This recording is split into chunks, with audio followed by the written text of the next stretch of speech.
Mas Wija juga mengatakan ini debat yang terbaik begitu. Bukan yang terbaik. Bukan yang terbaik nih. Artinya dalam konteks pendidikan. Pendidikan. Ya, substansinya kan bagus. Mas Wija setuju berarti ya? Setuju. Oke, dan ini tunggu-tunggu ini.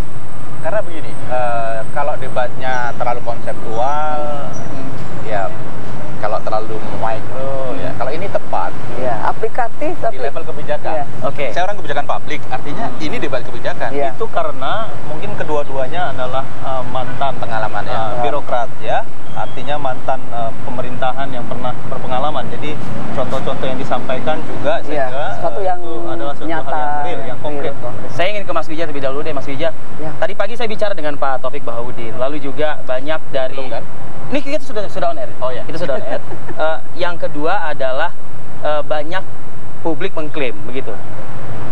Pak JK tidak keluar sepenuhnya tadi malam. Apa komentar Mas? Saya pikir memang Pak JK seperti itu begitu. Jadi kita tidak bisa mengharapkan Pak JK. Tidak seperti capresnya yang teknis sekali kalau sudah berbicara. Karena begini, Pak JK kan beliau mempunyai pengalaman sebagai birokrat yang cukup lama, pengalaman sebagai pengusaha, kemudian juga pengalaman sebagai politisi, dan beliau selalu berbicara di level kebijakan publik. Kalau kita berbicara level kebijakan publik, sebenarnya seperti yang didiskusikan tadi malam, itu level kebijakan publik. Ada data, ada fakta, kemudian ada program masa lalu, program masa mendatang. Saya pikir ini level yang tepat sehingga masyarakat bisa belajar, tahu arahnya kan kemana. Oke, Bu Marwah? Ya. Saya juga jujur melihat tadi malam sangat luar biasa ya. Oke. Tadinya sih ekspektasinya memang Pak JK mungkin akan agresif. Jadi Bu Marwah mengakui Iya. tidak keluar sepenuhnya berarti ya Bu? Nah, yang menarik adalah Pak Hatta itu memperlihatkan ke masyarakat bahwa beliau ini mutiara yang terpendam gitu. Beliau tampil luar biasa menurut saya. Dan menurut banyak sekali pihak. Menggunakan data juga? Datanya bagus, Sejarah sangat masa lalu juga. artikulatif dan sangat komprehensif, gagasan muncul, contoh-contoh juga sangat menarik. Jadi saya melihat sangat luar biasa. Jadi sebagai proses pendidikan politik menurut saya, debat tadi malam sangat positif. Oke, Mas Heri Budianto nonton dari awal sampai akhir. Ya. Dan sempat menyaksikan di lokasi atau tidak? Saya kebetulan ikut membedah ini di salah satu media televisi yang lain ya. Oke. Saya melakukan analisa memang kalau kita bicara debat itu tidak hanya bicara substansi. Jadi bagaimana kedua-duanya tampil di panggung depan, lalu kemudian juga aspek-aspek komunikasi juga harus diperhatikan. Karena publik yang melihat itu kan jelas publik yang memiliki karakteristik yang berbeda. Jadi tadi malam kalau kita cermati memang sangat berbeda jauh Pak JK yang 2009 pada saat beliau menjadi capres dengan tadi malam. Menurut saya tidak total, sama dengan penilaian teman-teman yang lain. Nah, justru Pak Hatta ini yang menurut saya di luar dugaan. Jadi Pak Hatta lebih banyak memainkan kata-kata kalimat yang terstruktur dan itu kemudian mencerminkan bahwa Pak Hatta lebih siap sepertinya. Saya ingin membandingkan 2009 di mana Pak JK betul-betul di-upgrade sedemikian rupa. Beliau itu menguasai panggung. Jadi kalau bicara menjelaskan, itu penguasaan panggungnya, artikulasi kata, kemudian pilihan-pilihan katanya sangat berbeda dengan tadi malam. Nah, menurut saya dari sisi substansi, oke, kita akui kedua-duanya itu tadi malam memberikan pencerahan yang luar biasa dan saya kira inilah poin penting yang kita tunggu selama ini, selama 3 kali debat. Dan ini karena dilatar belakangi oleh kedua-duanya mantan menteri, mantan wakil presiden, saya kira.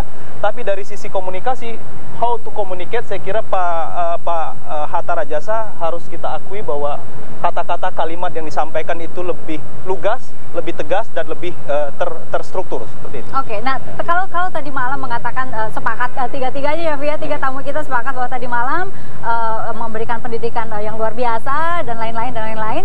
Tetapi ketika kita melihat pada saat jeda, tampaknya keduanya ini sangat akrab gitu. Bahkan pada saat jeda sempat ketemu kemudian bisik-bisik berkali-kali gitu ya.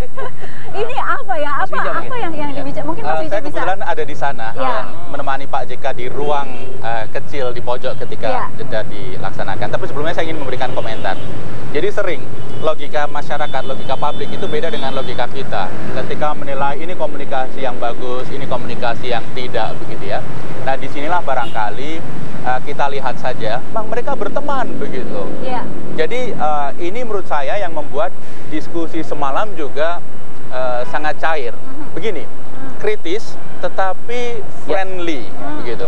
Oke, itu dia pernah satu kabinet ya, berteman, akrab. Jadi tadi malam itu seperti saling ledek-ledekan antar teman gitu ya.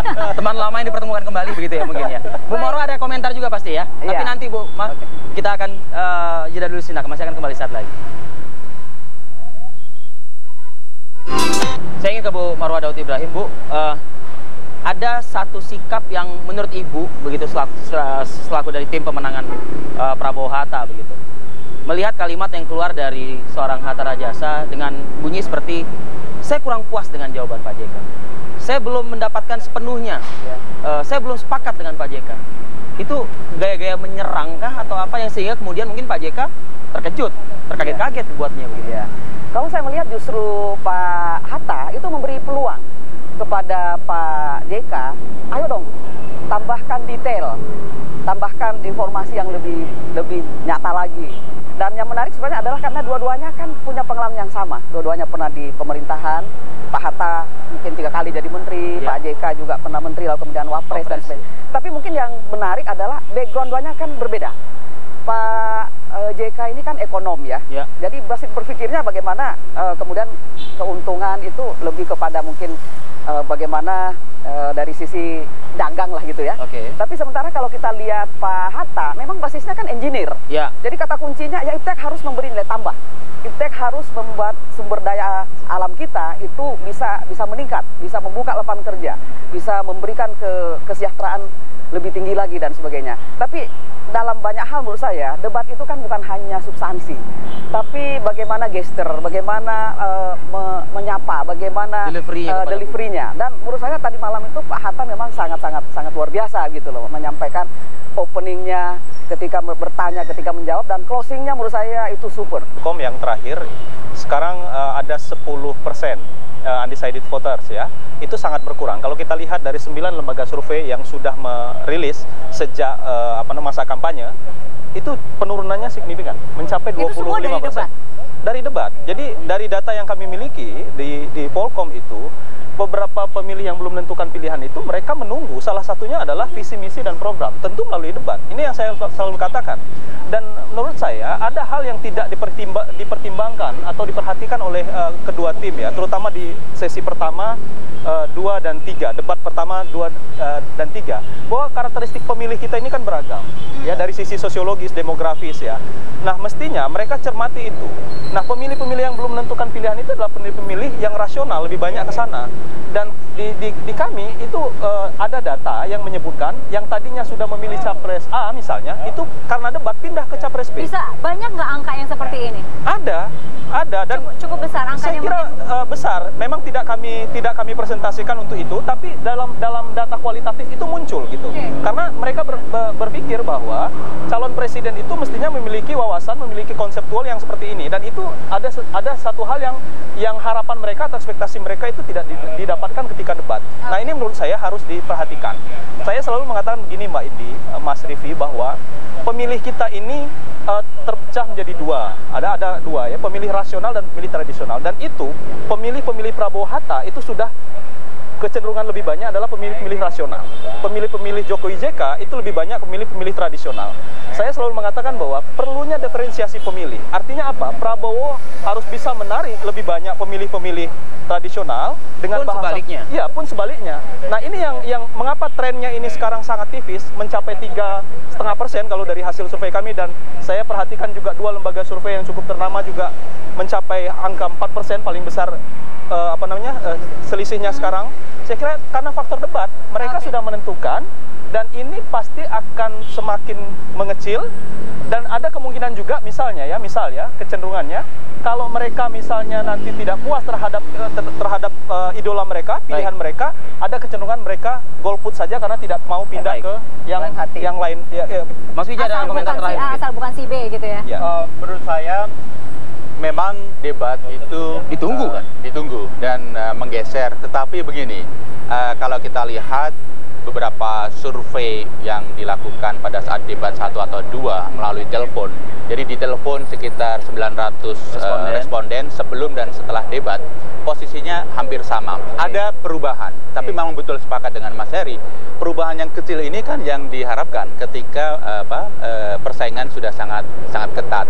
Jadi saya sepakat ada pergeseran, tetapi tidak sebesar yang diharapkan. Dan begini, saya melihat bahwa debat itu mempengaruhi pandangan publik ini suatu perkembangan yang positif bagi demokrasi kita. Karena debat ini intinya kan memaparkan konsep, melihat langsung kandidat. Baik. Artinya ini Ini positif. saya mau tambah sedikit ya. Silakan Bu Mar. Terakhir Bu Mar. Wilayah kita sangat-sangat luas. Iya.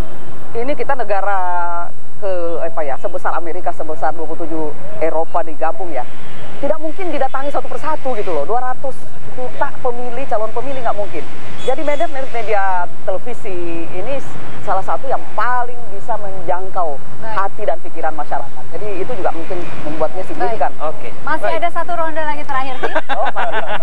Ya, hari minggu depan kita tunggu ini debat yang terakhir. Iya. Ini pasti masyarakat yang sudah punya pilihan tetap ada pilihannya. Iya. Yang masih belum memilih bisa ada jawabannya nanti hari Minggu. Tapi sebagai penutup saya mungkin iya atau tidak gitu. Mas Wija dan Bu Mawar setuju nggak? Kalau yang terakhir ini wapres aja, nggak usah capres. Dua-duanya. Dua-duanya ya? Iya. Dua-duanya Mas Wija ya? Kalau menurut saya begini, yang terakhir harus dua-duanya. Harus dua-duanya, Karena oke. masyarakat ingin melihat the package. Oke. Karena mereka memilih adalah package. Baik. Capres dan cawapres. Baik. Terima kasih. Terima kasih Bapak-Bapak, terima kasih Bu Marwah. Terima kasih. Hatur nuhun. Selanjutnya